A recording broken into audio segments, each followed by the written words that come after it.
ቀጥሎ የተከበሩ አቶ ታደሰ ወርዶፋ ጥያቄውን እንዲያቀርቡ እሰጣለሁ።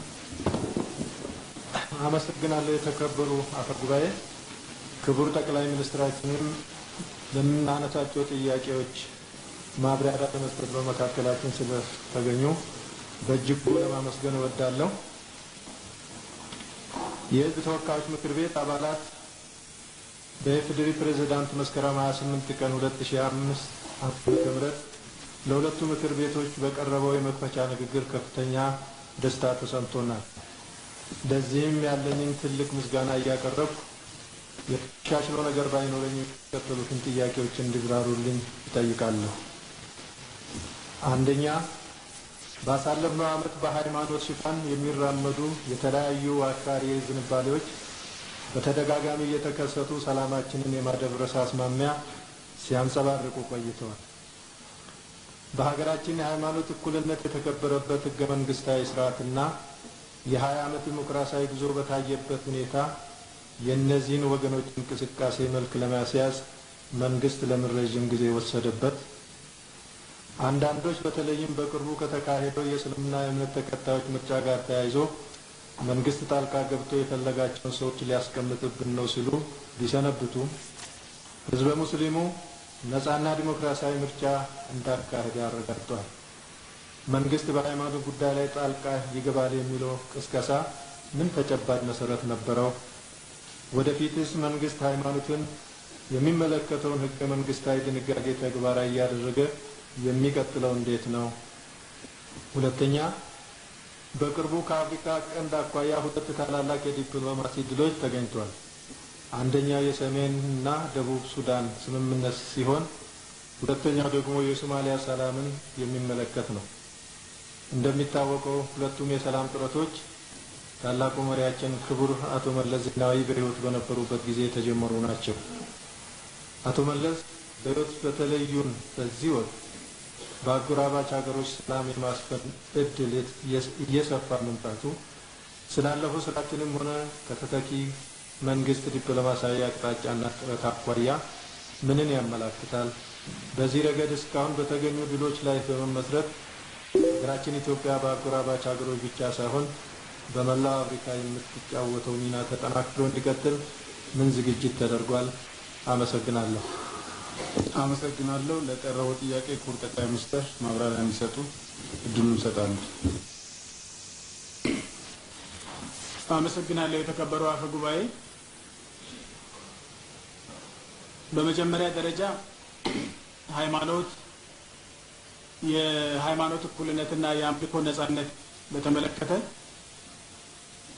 መንግስት በሃይማኖት ጉዳዮች ላይ ጣልቃ እንደማይገባ ማለትም መንግስታዊ ሃይማኖት በአገራችን ውስጥ እንደማይኖር እንደዚሁም ደግሞ ሃይማኖትን በመንግስት ጉዳዮች ላይ ጣልቃ እንደማይገባ ማለትም በፖለቲካ ጉዳዮች ላይ ጣልቃ እንደማይገባ በህገ መንግስቱ በማያሻማ ሁኔታ ተደንግጓል። ዋስትና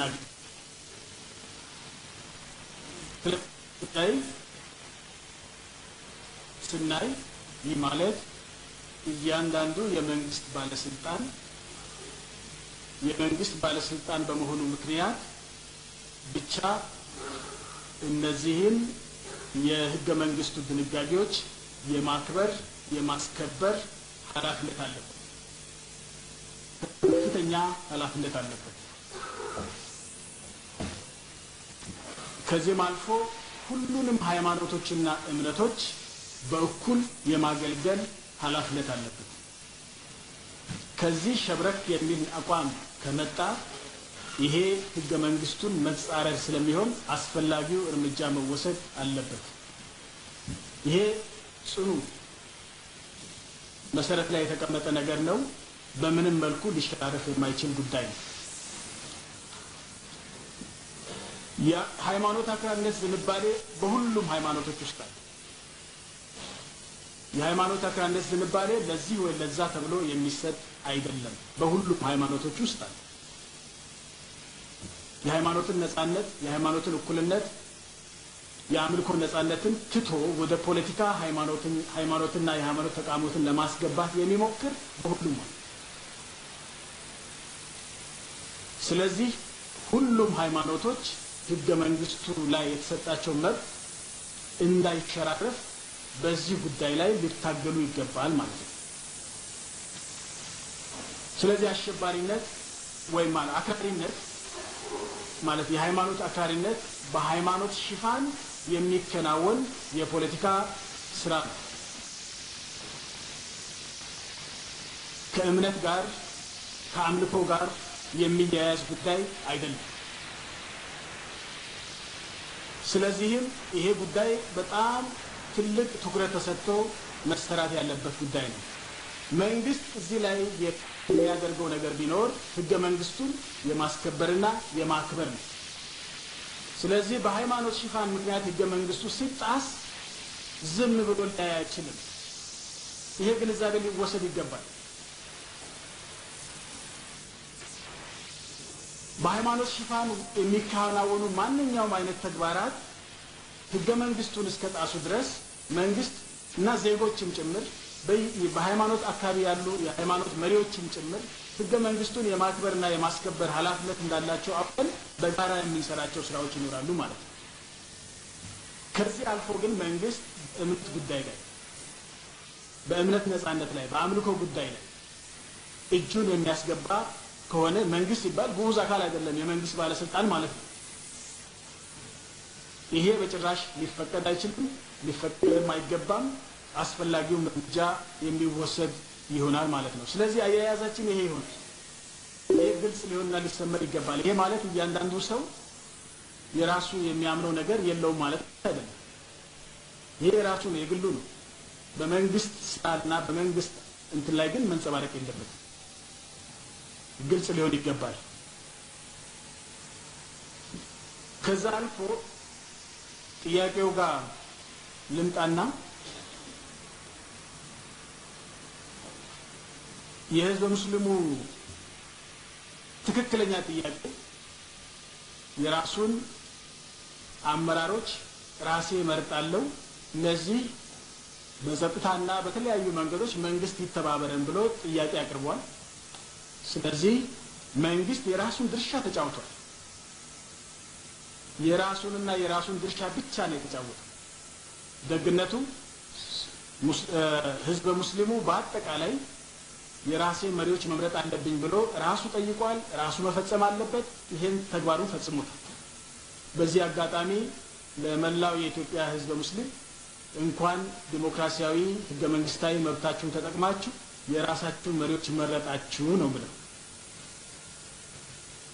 ስለዚህ ህገ መንግስታዊ መብታቸውን ተጠቅመው ህገ መንግስቱ ያገናጸፋቸውን ተቀብለው የራሳቸውን መሪ መምረጣቸው ይሄ ትልቅ ነገር ነው።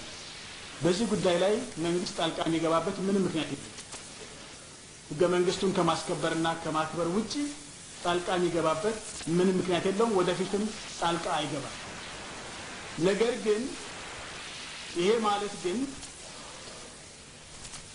ህገ መንግስቱን በሃይማኖት ሽፋን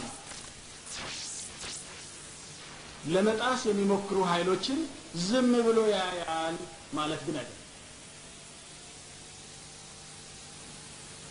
ህገ መንግስቱንና የሀገሪቱን ህግ የሚጥስ ማንኛውም ዜጋ ይሄን በመጣሱ ምክንያት ከህግ የበላይነት ማስከበር አንፃር መተግበር ያለባቸው ነገሮች እንደ ኃላፊነት መንግስት ያከናውናል፣ ወደፊትም ያከናውናል። ስለዚህ እዚህ ላይ መታወቅ ያለበት አሁንም ወደፊትም ሰላማዊውን ዲሞክራሲያዊውን መንገድ ትቶ የተለያየ መንገድ ለመከተል የሚፈልጉ ኃይሎች ካሉ የሰላማዊና ዲሞክራሲያዊ መንገዱ ክፍት ስለሆነ ከዚህ አፈንግጦ ወደ ሌላ ቦታ መሄድ እሳት መንካት መሆኑን አውቀው ከህገ መንግስቱ ጋር እንዳይላተሙ ምክር እንሰጣቸዋለን። ቢኮዝ ያንን ከህገ መንግስቱ ጋር የሚያላትማቸውን ስራ ከሰሩ በህግ ተጠያቂ ነው የሚሆኑት። የተጠያቂነት አሰራር በኢትዮጵያ ውስጥ ስላለ ማለት ነው። ስለዚህ በዚህ ጉዳይ ላይ ማለት የሚቻለው ይሄን ያክል ነው ማለት ነው።